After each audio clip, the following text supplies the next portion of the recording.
Votre matinale se poursuit sur la Sen TV, la première télé urbaine du Sénégal. Rebonjour à vous tous et bienvenue à ce journal. Nous démarrons d'abord par cette information. Mamadou Ndiaye a été élu membre du comité international olympique avec 77 voix sur 83, un véritable plébiscite.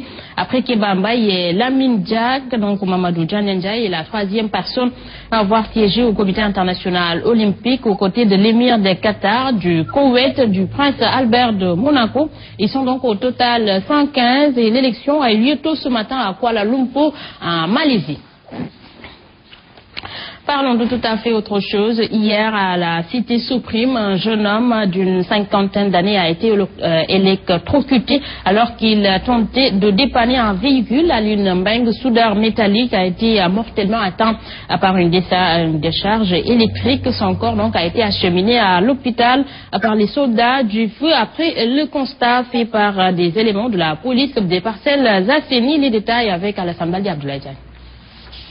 A été électrocuté à mort hier. Le drame a eu lieu à la cité Suprême dans un atelier de menuiserie métallique. La victime, Alioune Mbengue, a été électrocuté alors qu'il était en plein travail.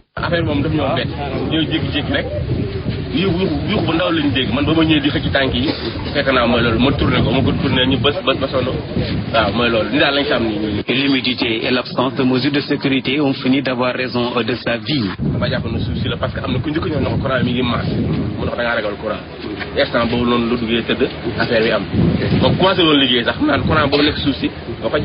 D'où l'appel à la prudence lancé par les populations.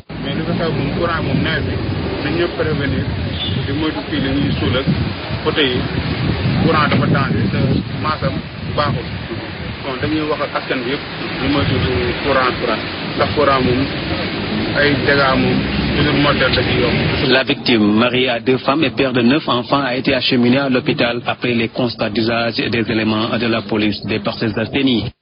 Merci Alassane Baldi. La présidente du conseil départemental de Bambey affirme que le plan Sénégal émergent n'est qu'une supercherie qui ne prenne pas en compte certaines préoccupations des populations comme celle de Kayar sur le plan de la pêche. Et selon Aïda Mbodj, il manque d'infrastructures dans cette localité pour la conservation du poisson. Il s'est exprimé à l'occasion de ces tournées de massification pour son mouvement Alliance nationale pour la démocratie. Aïda Mbodj est ici interrogé par Fatima Diop. Notre conviction, Kayar a sa place dans la pêche du Sénégal.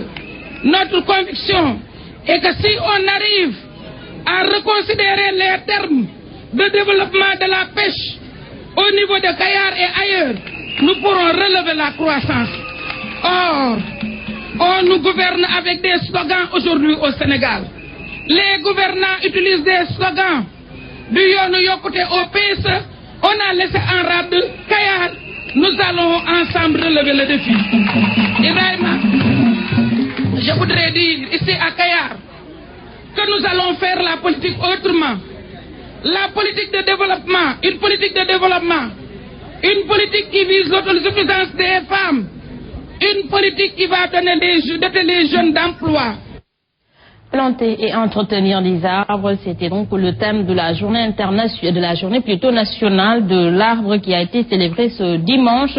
Et l'arbre donc parrain de cette édition, une occasion pour la rédaction de s'interroger sur l'importance de l'arbre. Nos reporters Abdoulaye Son et Mamadou Ndoye se sont entretenus avec un écologiste suivant. C'est dans cette salle de la mairie de Gossas que les autorités éducatives et locales ont choisi pour abriter la journée de l'excellence, un moment de communion et de fête après une année scolaire bien passée. C'est aussi le lieu de donner un exemple. Voilà, nous nous excusons pour cette confusion d'éléments. Certainement, nous y reviendrons dans nos prochaines éditions. La journée toujours internationale plutôt de l'arbre a été célébrée en grande pompe dans la commune de Malicounda, mais sous la pluie. Une journée présidée par le ministre de l'Environnement et du Développement durable. Le challenge qui s'est fixé, plutôt le ministère, c'est de reboiser 13 millions d'arbres. La campagne de reboisement cette année, et Malicounda a mis en place un système de suivi pour réussir cette campagne a démarré dans sa commune Pabdié. C'est dans une ambiance festive que l'arbre a été célébré à Malicounda. Toute la richesse culturelle de cette contrée a été revisitée le temps d'une matinée. Le ministre de l'Environnement nous dit pourquoi le choix de Malicounda. Nous avons choisi Malicounda pour abriter cette journée nationale de l'arbre à cause de l'engagement de ses autorités locales, notamment son maire, mais surtout à cause de l'organisation et l'existence d'un réseau important de femmes et de jeunes qui s'activent dans l'environnement.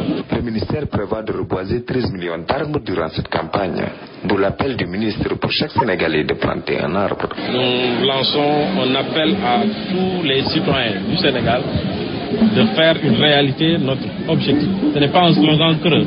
Nous avons visé 13 millions d'arbres cette année et nous avons pris toutes les dispositions pour faire autant de Sénégalais, autant d'arbres. Donc chaque Sénégalais peut venir demander son plan et puis pour qu'il puisse véritablement reboiser. Et le maire de Malicounda met en place un système de suivi pour faire de sa commune un poumon vert du Sénégal.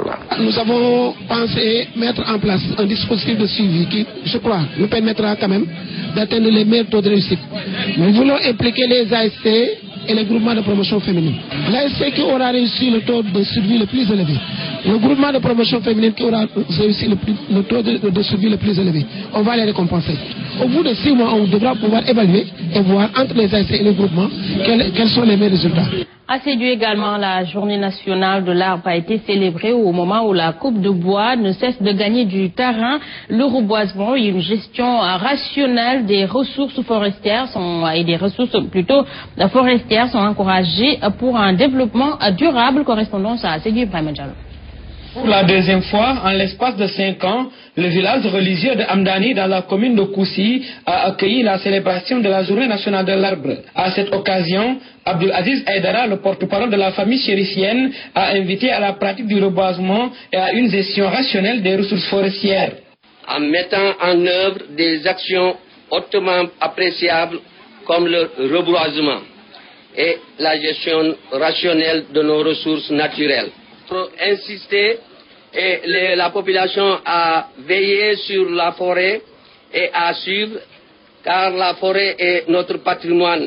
Et comme le dit un poème, Hégel, il faut mieux écouter la forêt qui pousse plutôt que l'arbre qui tombe. Avec 311 000 plantes toutes espèces confondues reboisées en 2014 à l'échelle de la région de Sédhiou, pour 2015, une estimation de 600 000 plants est annoncée par Moussa Dramé, inspecteur régional des eaux et forêts de Sédhiou, pour exprimer toute l'importance accordée au reboisement. Pour cette année 2015, l'ambition de la direction des eaux et forêts est de produire 13 millions de plants à l'échelle nationale, dont 600 000 comme objectif de la région de Sédhiou. La création de nouvelles pépinières communautaires, villageoises et privées est nécessaire pour que le reboisement soit au cœur des activités régulières des populations locales. Cette journée nationale de reboisement intervient à Sédhiou à un moment où la coupe à outrance de bois est en train de transformer les forêts en clairières. Justement, Ibrahima Diallo, face à ce trafic illicite de bois, surtout dans les zones forestières, le gouverneur de la région a insisté sur les directives données par le chef de l'État pour une surveillance efficace des forêts avant d'engager la responsabilité de tout un chacun. Habib Léondia, gouverneur de la région de Sédhiou, ici avec Ibrahima Diallo. daf ñuy fàttali suñu responsabilité ci wàllu protection àll bi ci wàllu protection garab yi njiitu réew mi taxaw na pour xeex ñi nga xam ne ñooy def lu tubaab di wax trafic illicite du bois maanaam ñuy dagg àll bi te amuñu autorisation wala di ko dagg ci àndam dul noonu te loolu gis ngeen muy l'armée muy service forestier muy gendarmerie ñëpp dañ ci ànd pour xeex loolu sans compter autorité administrative ak collectivité locale yi donc mën nañu wax ni engagement njiitu réew mi. Voilà, nous nous excusons pour cet élément transmis en Wolof et à Kolda également. Cette journée a été une occasion pour les autorités sénégalaises de bénéficier de soutien dans la lutte contre la déforestation. En effet, le Khalif de Médina Gounass, Thierno Amadou Tidjanba, dans le département de Vélingara, où la cérémonie régionale s'est tenue, a demandé aux chefs religieux de mieux s'impliquer dans la lutte contre la déforestation, tout en plaidant pour un reboisement massif. Compte rendu, correspondance plutôt à Kolda. Jamais un tel geste n'a eu lieu lors de la célébration de la journée de l'arbre. En effet, le Khalif de Médina Gounass, Thierno Amadou Tidjanba, a considérablement participé à la journée, cela en plantant son arbre. une manière pour lui d'appeler les populations à participer au reboisement, à la préservation de nos forêts. Gounass, qui se trouve dans le département de Vélingara, a été choisi pour abriter la cérémonie. Médina Gounass a inscrit à son actif plusieurs réalisations physiques en matière de reboisement et une parfaite conformité aux prescriptions techniques arrêtées au niveau des massifs aménagés de Bonkonto et de Tchawal. Sans oublier l'implication personnelle du Khalif Thierno Ahmed Tidiane Ba, qui a instruit tous les talibés de reverdir ce lieu saint. Toutefois, l'arbre parrain cette année est le khaï, qui aux yeux des professionnels est un arbre d'une importance capitale. Il est planté sous forme de plantation des lieux publics et des axes routiers. Il fournit le bois rouge et est utilisé en menuiserie.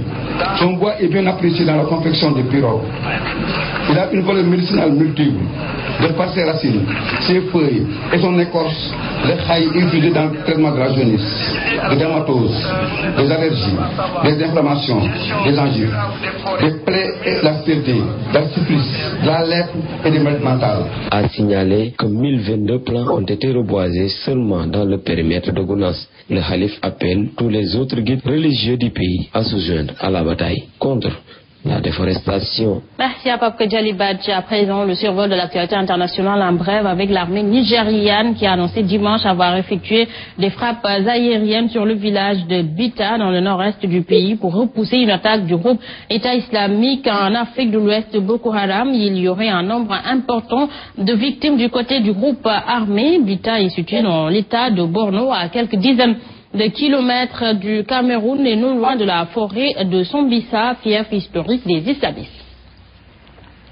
Après l'assassinat du général Adolphe Simirinimana dimanche matin, tué dans une attaque à la roquette à Bujumbura, on craint une escalade à la violence au Burundi, considéré comme le véritable numéro 2 du régime. Avec sa mort, c'est le cœur de l'appareil sécuritaire qui a été touché. Voilà, mesdames et messieurs, nous sommes arrivés au terme de ce journal. À vous tous, merci de l'avoir suivi. Merci à toute l'équipe technique et l'équipe rédactionnelle qui ont participé à la réalisation. L'info en continu sur la Sen TV, la première télé urbaine du Sénégal. 7h30, Mambendia Ahmed Adara vous retrouve pour la revue des titres en Wolof. 7h45, c'est le journal.